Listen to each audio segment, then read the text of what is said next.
Como decíamos, el doctor César Caches, licenciado en Historia por la Universidad Autónoma de Madrid y doctor en Historia por la Universidad Nacional de Córdoba. Con él queríamos hablar sobre el aspecto político de Venezuela.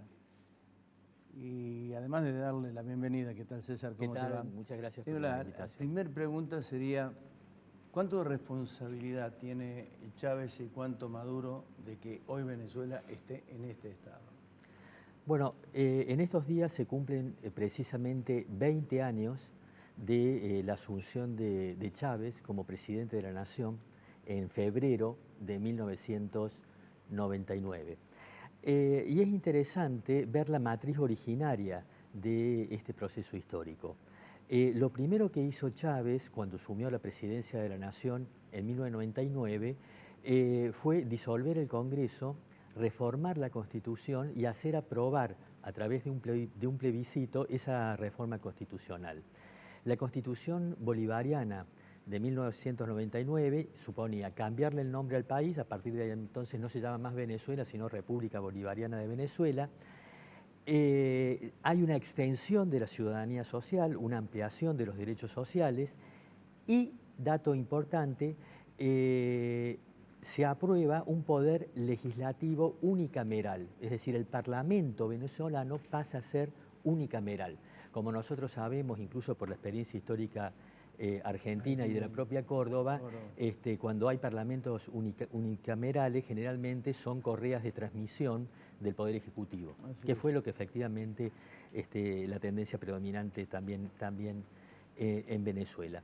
En el año 2000 se llaman a nuevas elecciones para poner en consonancia el texto constitucional con los periodos presidenciales.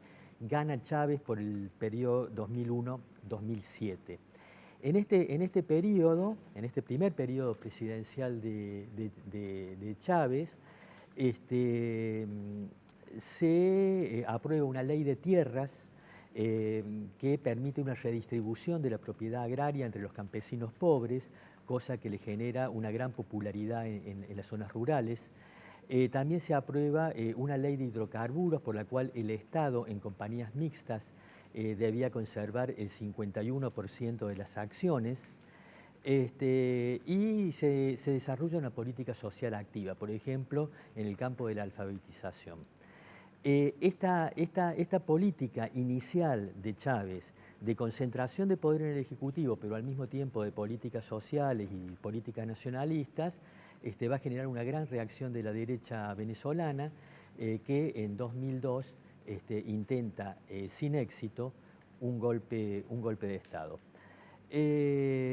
En el 2004 la derecha venezolana vuelve a sufrir una derrota porque habían conseguido el número de firmas necesario para hacer aprobar un referéndum revocatorio de la presidencia de Chávez y la oposición pierde también esas elecciones. En 2006 Chávez va a ser elegido por un nuevo periodo presidencial en elecciones libres y democráticas. El gran problema empieza a surgir quizá en el año 2007. ¿Por qué? Porque en el año 2007 Chávez llama a un referéndum para reformar la Constitución y que haya reelección indefinida. Bueno, esos mismos ciudadanos que lo habían votado el año anterior van a rechazar la propuesta de Chávez de reelección indefinida en el cargo. No obstante eso, Chávez no se dejó en su empeño de reelección indefinida. Nosotros sabemos que las reelecciones indefinidas conducen a una concentración absoluta del poder político en manos de un caudillo o de un líder.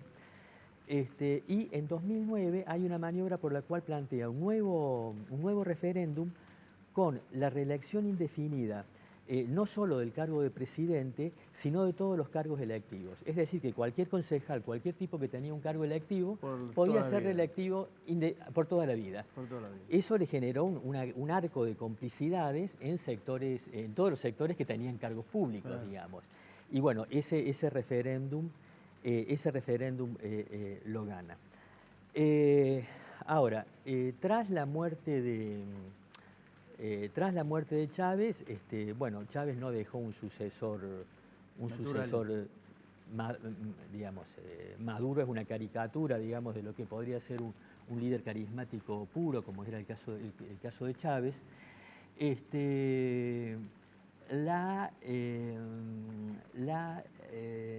digamos, el proceso de la tendencia hacia el autoritarismo se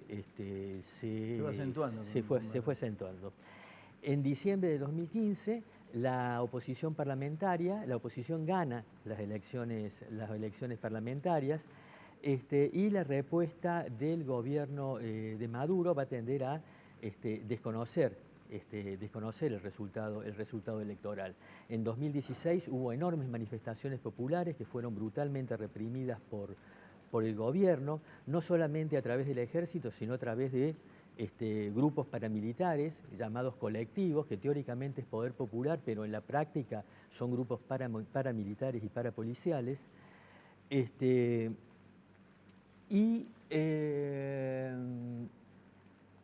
Luego el gobierno de Maduro va a ensayar frente a...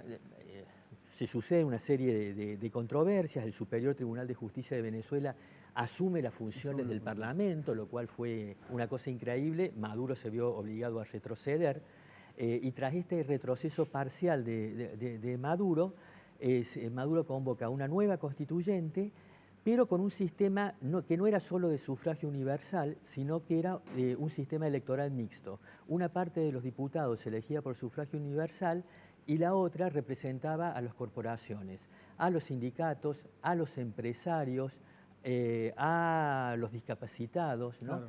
Es decir, un sistema en realidad de tipo corporativo. Claro. Generalmente, cuando son las corporaciones quienes eligen a sus representantes en el Parlamento, son todos oficialistas. Claro. No se da el caso de que haya opositores. La oposición no participó de esos comicios, y luego, bueno, se tuvieron lugar en mayo del 17, o sea, las elecciones que van a conducir a un nuevo periodo de Maduro.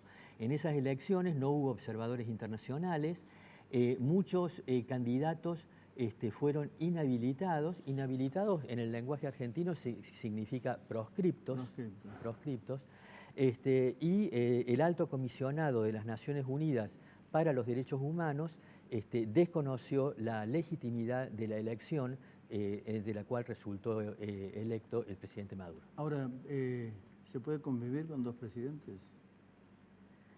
No, digamos que suena a doble poder, pero en realidad el poder del Parlamento es bastante limitado, porque en realidad el verdadero poder hoy en Venezuela es el ejército, ¿no? Si en Venezuela hay una dictadura, no es una dictadura de la clase obrera y los sectores populares, sino que es una dictadura del ejército. Tanto es así que la mayoría de los gobernadores son generales, claro. La mayoría de los ministros son militares, ¿no? El verdadero poder en Venezuela es el ejército, y un ejército además contaminado por las tramas de corrupción. De corrupción, narcotráfico e inclusive con el tema del petróleo también, ¿no? Así es. Ahora, la injerencia de Estados Unidos, ¿hasta dónde puede llegar? Bueno, yo creo que sería un tremendo error del gobierno de los Estados Unidos diseñar algún tipo de intervención armada en Venezuela.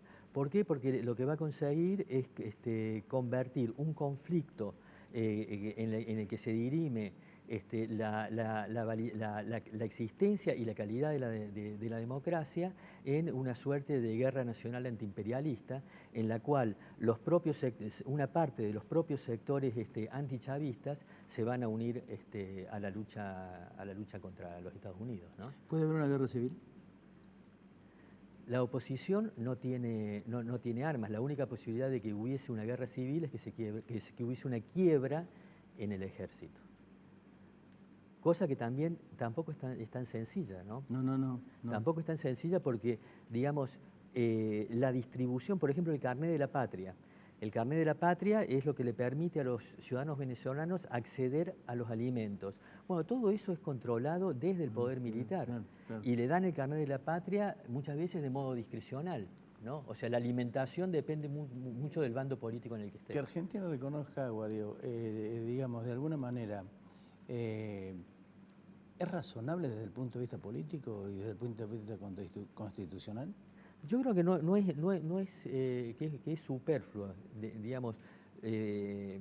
Primero que es dudoso, digamos, desde el punto de vista legal, pero yo creo que la bandera debe ser la bandera de los derechos humanos.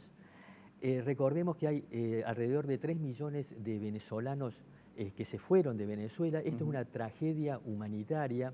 Digamos, estas tragedias humanitarias con migraciones masivas de millones de personas antes solamente existían en África, ¿no? Es la primera vez que en América del Sur, en Sudamérica, hay un éxodo de millones y millones de personas. Es una verdadera tragedia humanitaria. Yo creo que los gobiernos democráticos deben limitarse a defender la bandera de los derechos humanos, la bandera de la democracia representativa, pero no necesariamente tomar partido por tal o cual autoridad. César, de acuerdo a tu óptica, digamos, de haber viajado, de haber estudiado tanto los distintos aspectos de la historia política de los distintos países, ¿qué resolución le ves a esto? Porque da la impresión de que vamos a hacer un callejón sin salida, ¿no? Bueno, debería haber, en este momento daría la impresión, dado que el presidente a cargo, Guaidó, fue detenido, pero luego fue liberado, digamos, goza de libertad, daría la impresión que hay por ahí una muy tímida liberalización, en el sentido de que hay cosas que el gobierno de Maduro ya no puede hacer porque el mundo tiene los ojos puestos en Venezuela. Obviamente debería abrirse un proceso de transición democrática que implica negociación.